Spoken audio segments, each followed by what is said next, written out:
Welcome into another video in my series where we're going through and testing all the weapons inside of MW3 to see how viable these weapons are for us to be using within our Zombies game mode. This is going to include the aftermarket parts, the aftermarket conversion kits, as well as the MW2 weapons.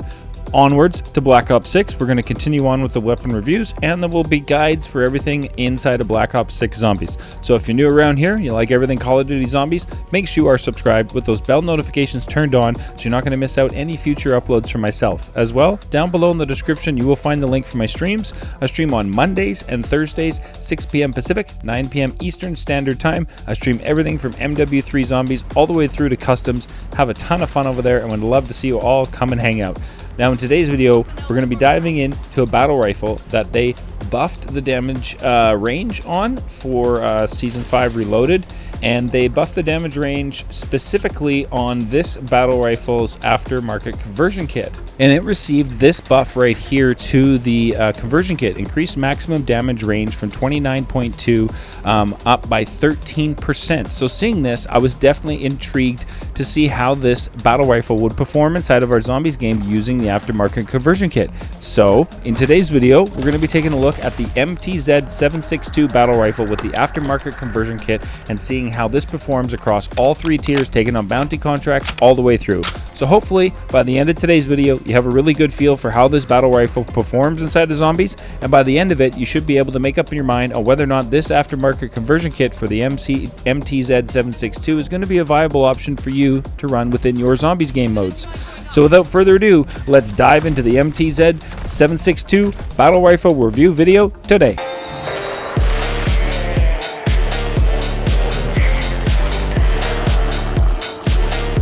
Welcome into today's video. Thank you so much for tuning in. I truly do appreciate that. Now with Season 5 Reloaded here, they have released a few weapon buffs and nerfs, and one of the weapons that received a buff was the MTZ-762 battle rifle with its aftermarket conversion kit, receiving a 13% increase in max damage range. So today we're going to be checking out the MTZ with its aftermarket conversion kit, and we're going to be taking it through all three tiers, taking on bounty contracts to see just how well this weapon performs with its buff that it received for Season 5 Reloaded inside of our Zombies game mode. Now if you're new to the channel, when I spawn in and do my weapon testing videos here, I spawn and put on my perks and no additions to the weapon whatsoever to make it any stronger. So we look to take on our first bounty contract of the day at white rarity, no pack-a-punch, no tool, and no ammo mod on it. The only addition I do have that adds a little tiny bit of extra critical damage as a mouse and keyboard player is I do run Deadshot Daiquiri in every single one of my games. So that's about the only thing I have that increases any of the damage output on the base weapon. Now, seeing the range was one of the things that they had increased. I definitely was eager to take on a bounty contract from a little bit further away than I normally do to see just how much of a difference it would make, and I was impressed with just our standard battle rifle. This was definitely dishing out some substantial damage to our first bounty contract of the day inside of Tier 1. We got a self-revive out of that, which was awesome to see.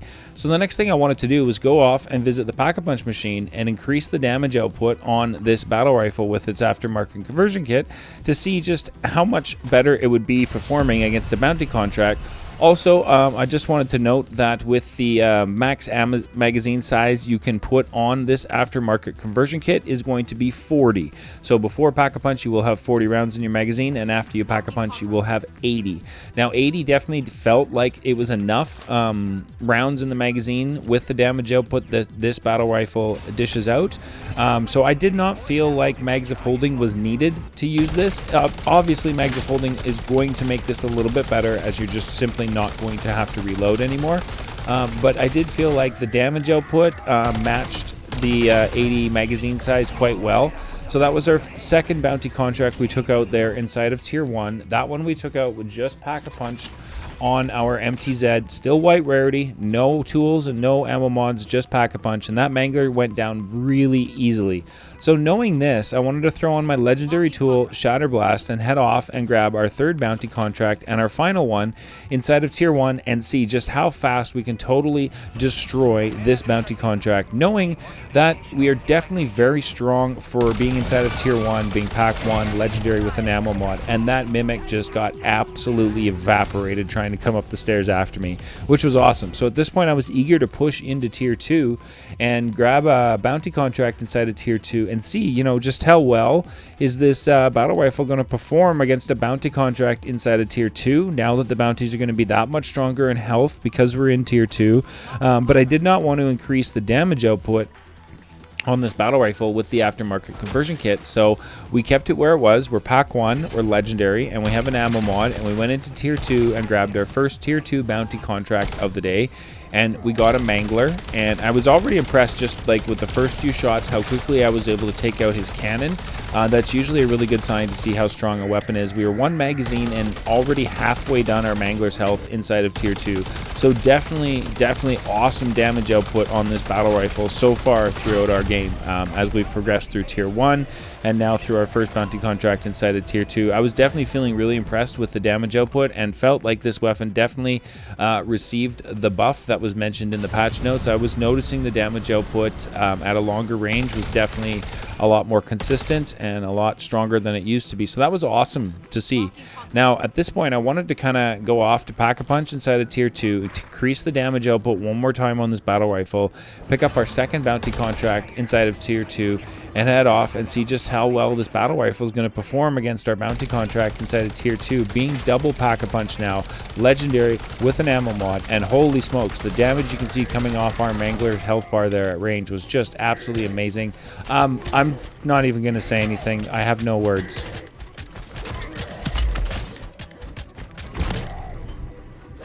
I have no words. So we're just going to continue on like that didn't happen at all. I don't know why I felt like it punched that mangler to death right there. Oh my gosh. Anyway, finished off our second bounty contract inside of tier 2. Not much of a struggle at all to deal with that mangler bounty inside of tier 2. So I was feeling really comfortable using this and wanted to move into tier 3 and kind of see how it feels and handles tier 3. The congestion, you've got a whole bunch of faster moving zombies, harder hitting zombies, a lot more HVTs in the area.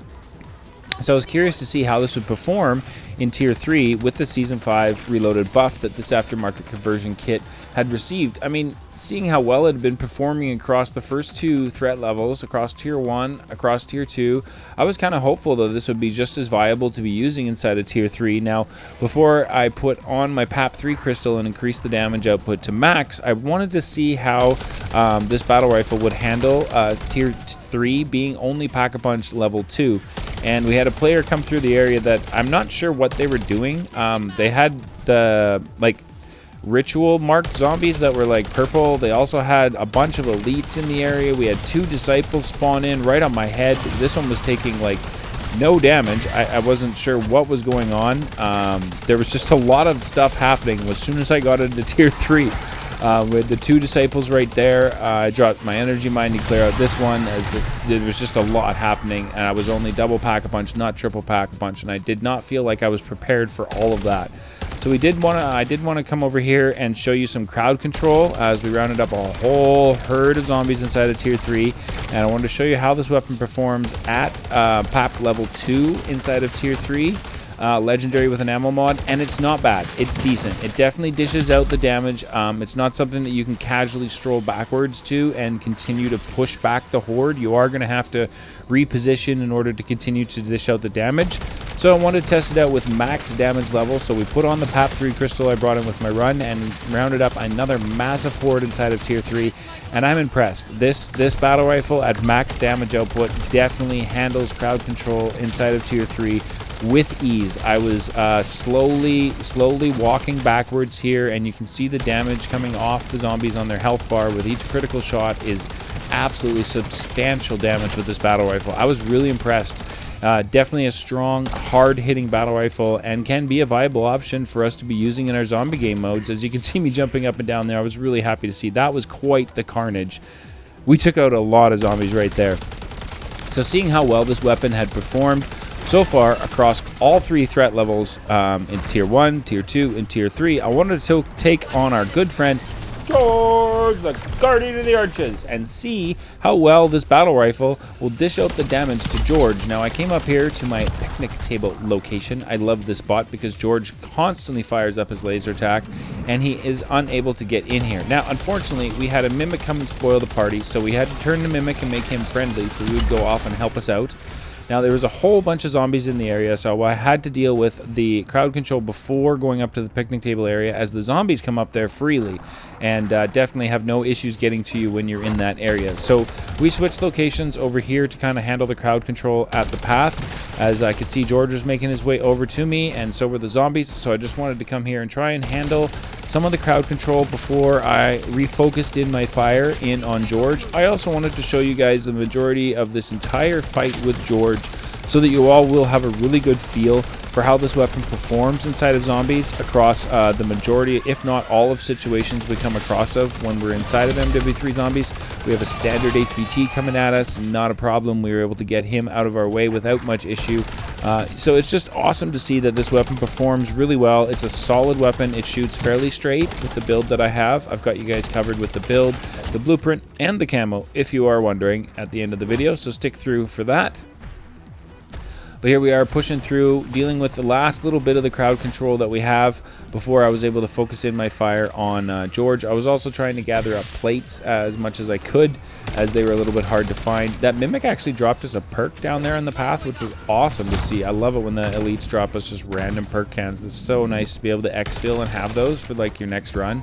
Then I got a lucky nuke. That was absolutely massive. Big help as that cleared out the majority of the crowd control for me, and all that was left now was to head over to our picnic table area and to get George, the guardian of the arches, to come over to the picnic table area so that we can finish off George and see just the damage that this battle rifle does with critical shots on a Mega Abomination inside of Tier 3. Now, when I came into Tier 3 today, it was incredibly busy. I believe there was close to 15, if not 17 players inside of Tier 3 when I got in here today. So I was having a little bit of concern about whether or not I was even going to be able to grab a bounty contract inside of Tier 3 today to show you all, which is why I wanted to make sure that we took on George, the Guardian of the Arches, and show you guys the entirety of the fight with George, so you just have a good feel for how this weapon performs when you're dealing with Tier 3 congestion, when you're dealing with a Mega Abomination. And you can see the damage output on the critical shots right there is substantial. We were definitely able to finish off George without much of an issue at all. I would say the only issue we had was repositioning a couple times to deal with the crowd control. But other than that, this weapon is definitely a hard hitter and definitely something that is a viable option for us to be using inside of our Zombies game modes. Now, here's me trying to find us a bounty contract to take on with this battle rifle, but lo and behold, there was none. So I figured, you know what, let's go and grab an Outlast contract, and we'll show you guys using the weapon to complete the Outlast contract inside of Tier 3. Just again, so that you have a really good feel for how this weapon performs inside of your game, and that way you should be able to make an informed decision at the end of the video on whether or not this weapon is something that's going to be a viable option for you to use in your game based on how you play and how the weapon performs. Now, it is a battle rifle, so having said that, typically the battle rifles are going to hinder your movement speed and make you move around a little bit slower. However, I will say with the MTZ-762, I did feel like the movement speed was decent when I had the weapon in my hands, and I really needed to kind of get on my horse and get moving around. I didn't find that the MTZ was too much of a hindrance in that manner. I definitely felt like I was able to move around with the weapon equipped, so I mean, that is nice to see. Typically, a lot of the battle rifles, I feel, really make you slow down, feel like you're carrying, you know, a bag of concrete on your back. Now, sometimes in the Outlast, I will choose to survive instead of trying to eliminate the zombies. So you can see right here, I'm kind of just running around the outsides, not necessarily worrying about shooting too much of the crowd, as just letting the timer run down on the Outlast contract. Now, when the timer ends, the majority of the crowd control and riffraff that is in the area with you will dissipate. I did have an energy mine, so we dropped that underneath the two disciples that were causing issues and beefing up the health of the zombies in the area. And then we were able to finish off the Outlast contract pretty much with ease right there. Not much of a struggle at all. Again, I wanted to show you a different strategy for completing the Outlast inside of Tier 3 where, you know, you're not necessarily having to fire. You can kind of just run around in here and, you know, train up the zombies until that Outlast completes, and then just clear out the last few stragglers, as you see me doing right here, before you get into your reward rift. It does make this Outlast contract a little bit easier to do it this way, and I got nothing that I really needed in the reward rift today. So here I was still trying to grab us a bounty contract inside of Tier 3. There was nothing as far as a bounty goes, but I could not believe my eyes. Inside of 15 minutes to go inside of the match, the Storm is already on its way pushing into Tier 3. I was able to track down the cargo contract in Tier 3, which I never get a chance to do because they're usually instantly grabbed by other players. So I was super happy to be able to grab this cargo contract at the very end of my match and complete it. Definitely one of my highlights of this run today was grabbing the cargo contract at the end, having that many players inside of Tier 3. It was absolutely crazy to see just how busy Tier 3 was when I was opening up the TAC map and checking before I got in here today. Just insane, super busy. I feel like that's going to be a thing for the next little bit here as people are looking to unlock the new Dark Aether and get that hidden schematic for sure. So we got another self-revive out of that, which I'm not going to complain about at all. And then it was time to head off to an exfil, and I was going to use the Aether Tear to get out of here, and it just disappeared right in front of me. I was going to show you that this is the Aether Tear you can use to take, and then I had to push and push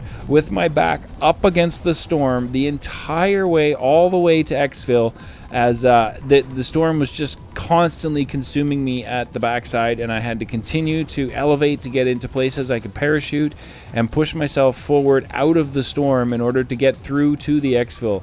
I was inside the last 7 minutes of the match. The Storm had consumed all of Tier 3 and pretty much all of the map. This was the only exfil left on the map before the final exfil, so I was very relieved to get on the helicopter after calling it. Even though I was exfilling inside of the Storm, I was still super happy to get out of dodge. So overall, definitely an absolute ton of fun to run this MTZ-762 battle rifle with its aftermarket conversion kit with the buffet received for Season 5 Reloaded. So I would highly recommend you go and give this a shot in your games. If you're looking to change up your weapons and have a different type of run, this is definitely a viable option for us all to be using inside of our Zombies game mode. Now, at the end of the video, like I always do, we're going to go through the build that I used for today's run. But first, let's go through the aftermarket conversion kit and go through the pros and cons that the kit provides. And here's the build that I used for today's run. As always, there is definitely some room to move on this build for movement speed and ADS speed if that is what you're aiming to do. If so, let's work together down in the comments section to make those builds happen so that we all have something awesome to use inside of our Zombies game mode. Now, if you're wondering about the camo I was using, it is found under all camos under your events. It is an MW2 event camo and is called the Ghoulie. And I will show you guys the blueprint that I was running on the MTZ-762 battle rifle today. Thank you so very much for tuning in, and I look forward to seeing you guys in the next one.